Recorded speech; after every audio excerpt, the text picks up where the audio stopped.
Folks, wake the hell up. There's a brand new Pure Poilievre ad, and we need to watch it. It has a lot of views, 3.3 million, so this is a pretty big one. It was released 2 days ago, and I want to talk about it, but we have some other stuff to talk about after this. But first, let's watch this ad, and let's react to it.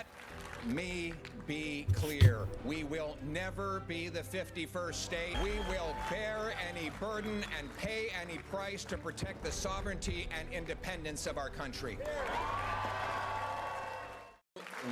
Oh, that was shorter than I thought. I know it's 15 seconds, but that was shorter than I thought. So I just want to read this out for you guys. Mr. President, it is true. I am not MAGA. I am for Canada first. Always. Canada has always been America's best friend and ally, but we will never be the 51st state. Not really sure about this one, the best friend and ally anymore. Pierre, sorry about that, but I don't think that's necessarily applicable. But this comes after Donald Trump said this. So in an interview, this is a few days ago, he said, I think his biggest problem is he's not a MAGA guy, you know? I mean, he's really not. He's not a Trump guy at all.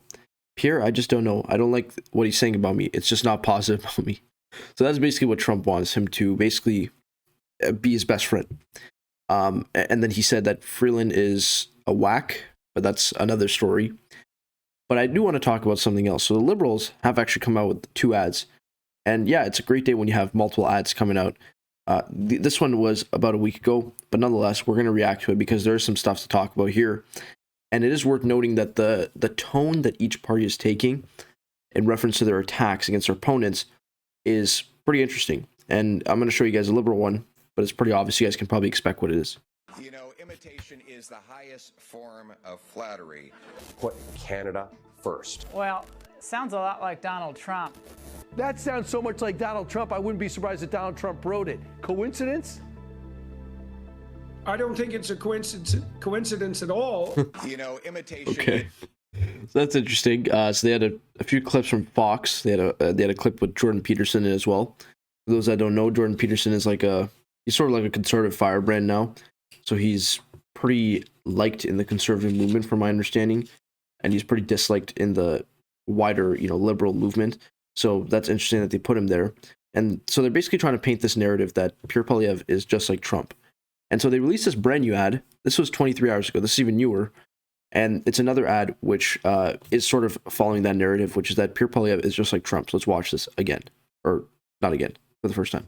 We're spending $170 billion for faraway land. He'd rather spread falsehood about faraway foreign lands, Mr. Speaker.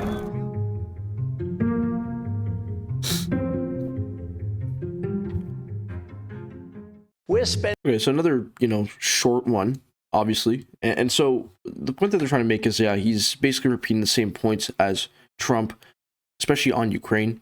So that's one other thing that they want to mention. At least they're trying to capitalize on that because obviously we saw what happened with Trump and Zelensky. That was unprecedented. It never happened in history, I don't think.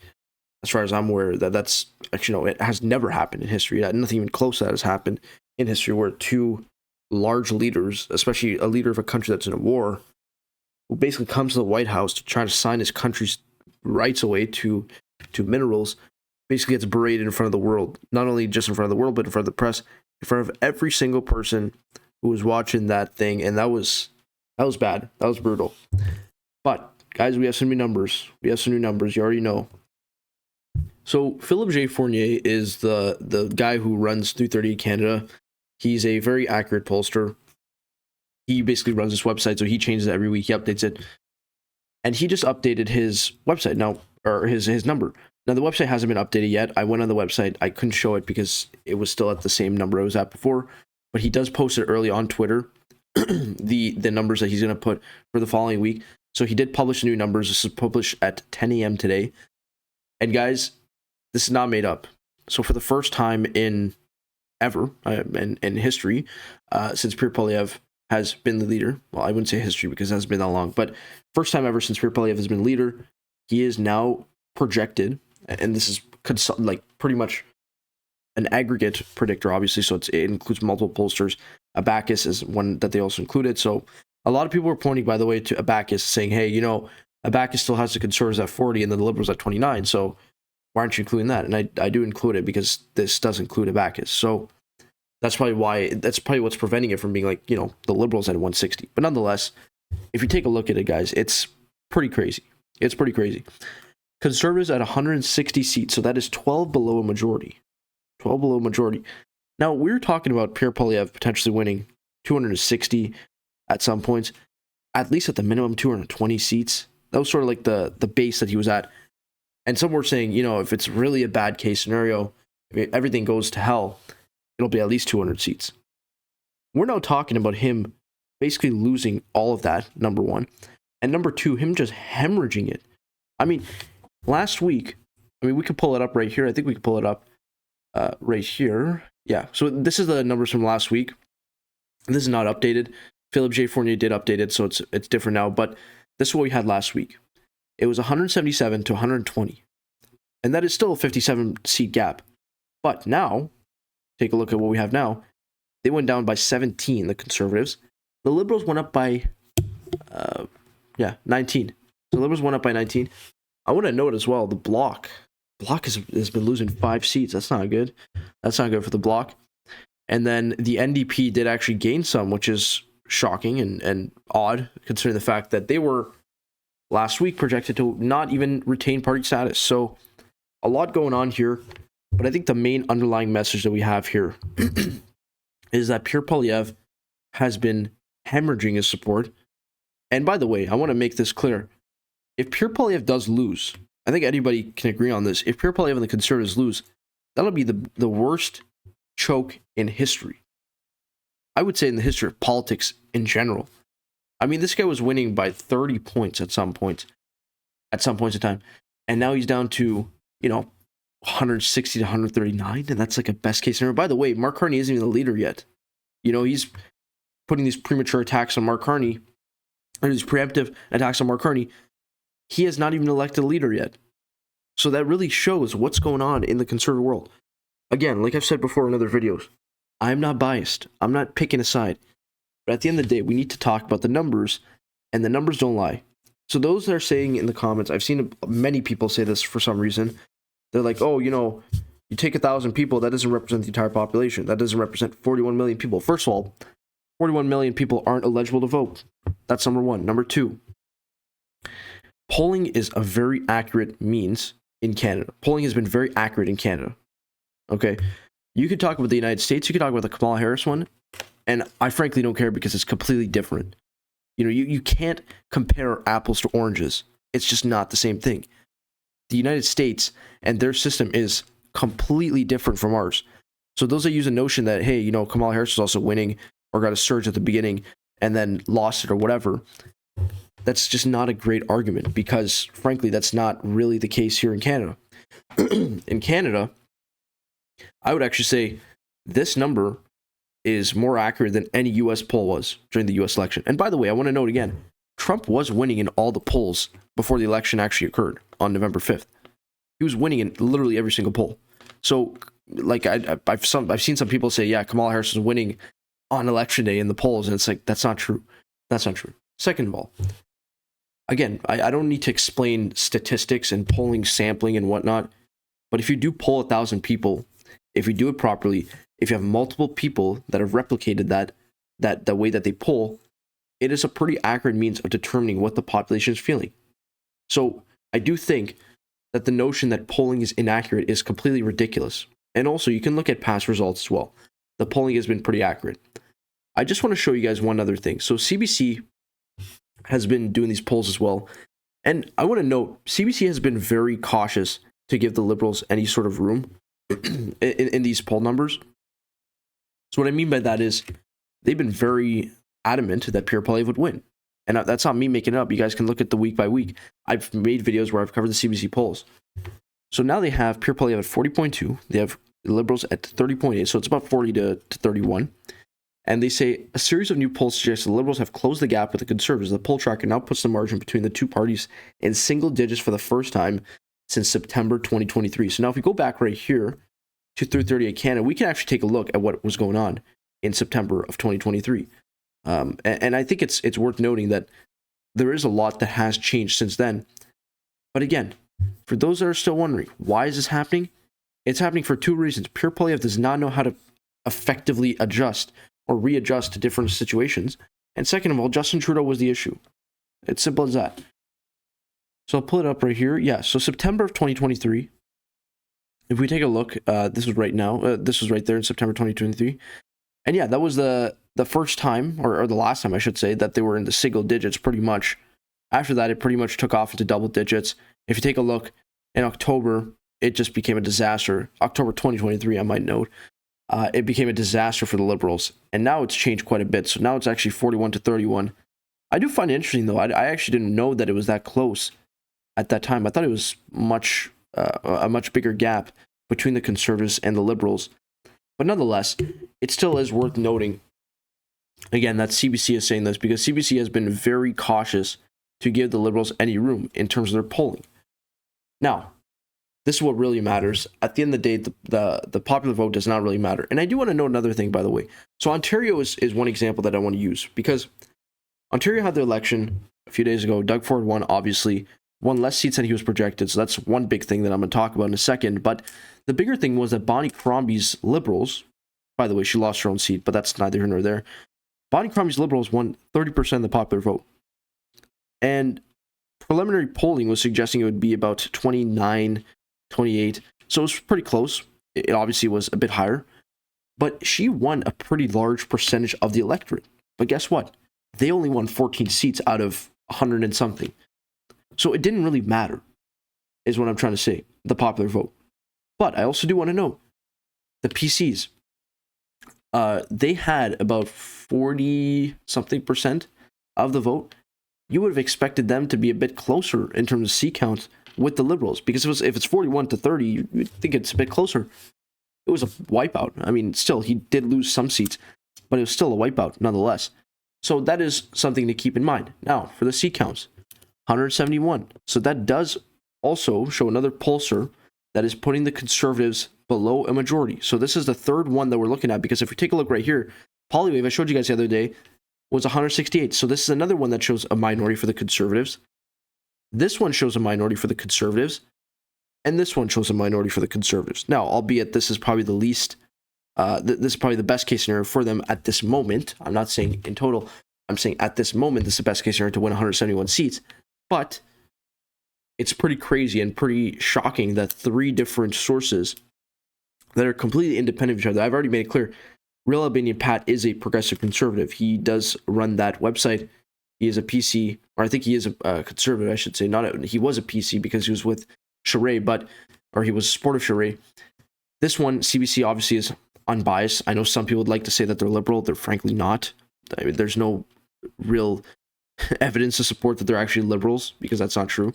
And then lastly, 338 Canada is probably the most unpartisan in the sense that they've been most accurate, and they have had no biases at all, as far as I'm aware. So if you take a look at all of them, they're from a wide range of spectrums. It's a big deal when you have three different pollsters, or three different websites, I should say, because these are multiple pollsters that they're keeping in mind. When you have three different sources that are corroborating the same point, that the Liberals have been taking over the Conservatives' lead and have been slowly clawing away at their majority to the point that's now going to be projected to be a minority, it's a pretty bad thing for the Conservatives. Now look at this. Look at this distribution. So 50% chance that the Conservatives win a majority. So now we're now in the range. We're now in 50-50 territory for the majority for the Conservatives. And I can tell you one thing. When you get into 50-50 range, it's really not good to bet on that. So I would not bet on the Conservatives winning a majority. And at this point, I'm going to be honest with you. I made my prediction last night, or 2 days ago, and a lot of people are pretty angry with it. But nonetheless, I do believe that it was a pretty accurate prediction. I said about 160 something for the Liberals, and then which would in turn let them govern under minority, albeit. But still, I still do stand by that. I do believe that the Liberals will win a minority, at the least. If they win a majority, that'll be unprecedented, but I do think they'll win. But I'm just going to base it on what we have so far, because I don't think the pollsters are so bullish on the Liberals yet. And by the way, keep in mind, Mark Carney is going to come in probably in March. He's going to be elected on March 9th. Okay, he's going to be elected on March 9th. And by the way, it's going to be Mark Carney. Let's not put Christian Freeland in the conversation or any other people. When Mark Carney comes in, he's going to be sworn in probably a week after that, or within the week after that. he has a very tough decision to make. And frankly, I do believe that he's going to call an election. I mean, if you're Mark Carney, why would you not call an election? That's my question. And I'll tell you what, the one group of people, the one party that does not want an election, actually two of them now, is the Bloc and the NDP. The Bloc has been actually losing some support, underratedly losing support. They were at one point projected to win like 45 seats, and now they're at 31. Here, they're 31 there. They're at, what is it here? They're at 28 here, and then they're at 29 here, so it's not looking too good for them either. Now, I just want to go back to CBC one again. If you take a look at the distribution by province, this is really where it gets interesting. So, Ontario, 122 seats, very big percentage of the electorate. 33.9% for the Liberals, 43% for the Conservatives. So about, 43 to 34. At one point, we were talking about it being like 45 to about 20. It was ridiculous. And for the first time in I don't know how long, the Quebec electorate is actually leaning Liberal in terms of the popular vote. They're more popular than the Bloc in terms of a raw percentage. So that is pretty interesting to note as well. Now, will they win Quebec? We don't really know yet. They have been gaining a lot in Quebec, in Montreal especially, and in some parts of southern Quebec. They've been doing well there. But are they going to win? I don't know. Are they going to win Quebec? I don't know. As for Atlantic Canada, where's Atlantic? Oh yeah, here we go, Atlantic Canada. So that's sort of where the Liberals kind of have to win. I mean, the Liberals always tend to win in Atlantic Canada. So the fact that they were losing in Atlantic Canada at one point was pretty shocking. It was actually pretty much reversed. It was about 43 for the Conservatives, maybe a bit more. And the Liberals were actually lower. They're at about 33, I remember last time I checked. And that was a while ago, by the way. And this is the biggest one. So again, CBC, you love him or hate him, it doesn't really matter. Just take a look at what's going on with these polls. Take a look. At their lowest point, the Liberals were at 20% according to the CBC. And I do want to note, there were some pollsters that said the Liberals were at 13%. 13% was the lowest polling number for the Liberals in history, like since the country existed. So they went from 20, at least according to the CBC, a low of 20, all the way to 31. And you take a look right here, it was about what, 40, almost 45 to 20. It was 44 to 20. And they're now at, what is it now? About 40, which is pretty bad. I think it's so bad that they really need to start reconsidering what they're going to do. So that leads me to the final portion of my video, folks, which is sort of a channel signature at this point, I think. And it's basically the recommendation I'm going to make to each party. So, Pierre Poilievre and the Conservatives have been doubling down on this notion that Mark Carney basically sold out Canada by moving the Brookfield Asset Management headquarters from Toronto to New York. And they've been doubling and tripling down on that. And I was watching Pierre Poilievre's press conference right now, about 30 minutes ago, and he was talking about that for whatever reason. I don't know why he was talking about it over and over again.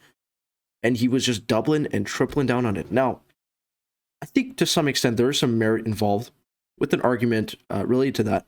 However, again, and this is the main idea that we need to bring up again. Do you think the majority of people, the majority of Canadians really care about that? Do you think so? Well, my answer to that, and I think most people's answer to that would be absolutely not. That's a ridiculous thing.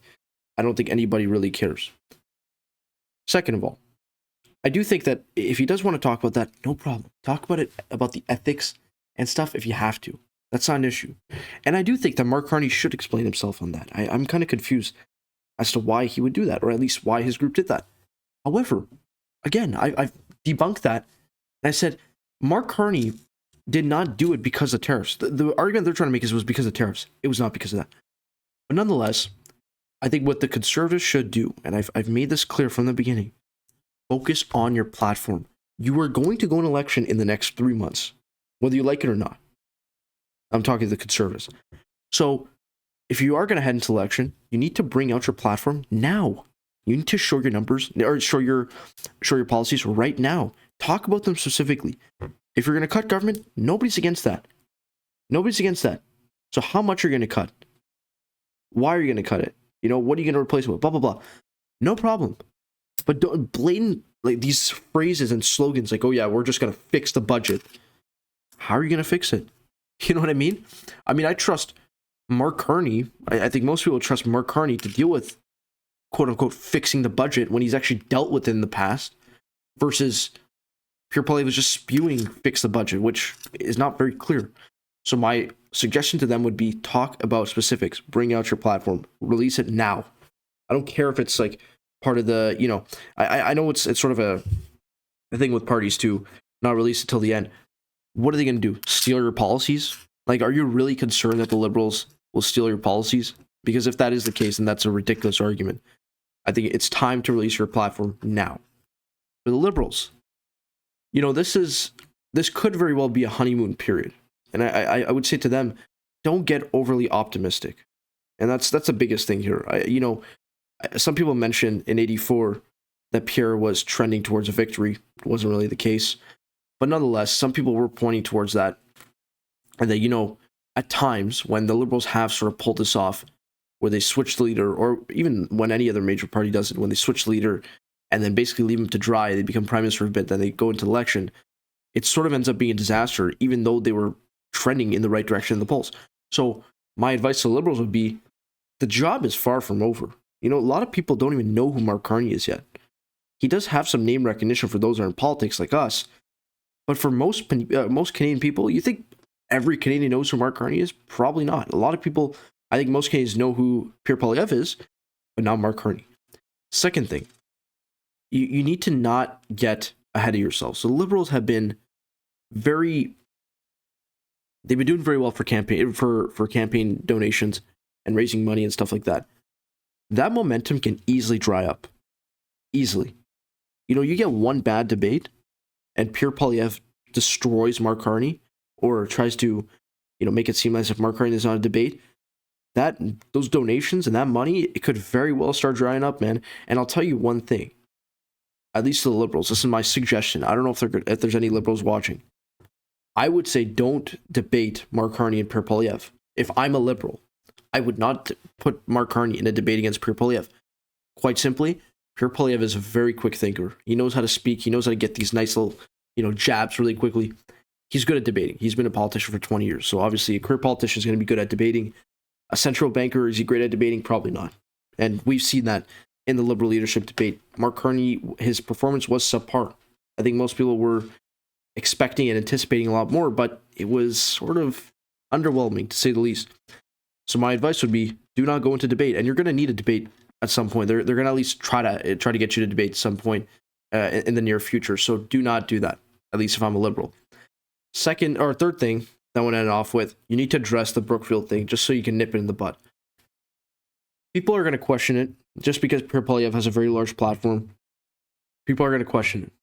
So I think it would be only right to address it. And he has addressed it to some extent, but I don't think he's done it adequately, and I don't think enough people have seen his response. I think, you know, the idea that you just ignore it and let your opponent do whatever, I don't think that really works in this climate. I think you have to address it so that you sort of do give Canadians more reassurance, because they don't really trust the Liberals. That's the biggest thing, the trust. Building trust takes a long time. To break trust, it takes a short period of time. And that's what I'm going to leave it at. So let me know what you guys think down in the comments below. What do you guys think about these new numbers? By the way, please take it easy on me. I'm trying not to be biased. I've made that very clear before. I try not to be biased. So just please take it easy. I know a lot of people were getting pretty angry last time. Actually, been getting angry for the last 2 months that I made these videos. So please, these are numbers. Okay, the only people that can actually change these numbers are you guys, the electorate. So again, thank you guys for watching, and I'll see you all in the next one.